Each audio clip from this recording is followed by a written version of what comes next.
જેતપુરના ચારણિયા ગામે દીપડો કૂવામાં ખાબકતા વન વિભાગે બચાવી લીધો. જોકે દીપડાને બેભાન કરી બહાર કાઢવાની ફરજ પડી હતી.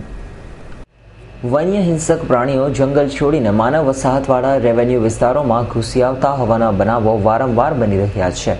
ત્યાં જ રાજકોટના જેતપુર તાલુકાના ચારણિયા ગામે સુરવો નદીના કાંઠે આવેલા એક ખુલ્લા કૂવામાં દીપડો ખાબક્યો હતો.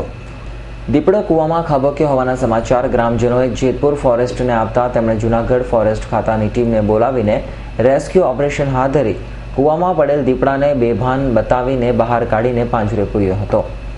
બાદમાં પાંજરે પૂરાયેલા દીપડાને જૂનાગઢ મોકલી આપવામાં આવ્યો હતો. વાત કરીએ માનવ વસાહતમાં ઘૂસી આવતા વન્ય પ્રાણીઓની, તો થોડા દિવસો પહેલા જ જેતપુરના વારસડા ગામે દીપડીએ દેખા દીધી હતી.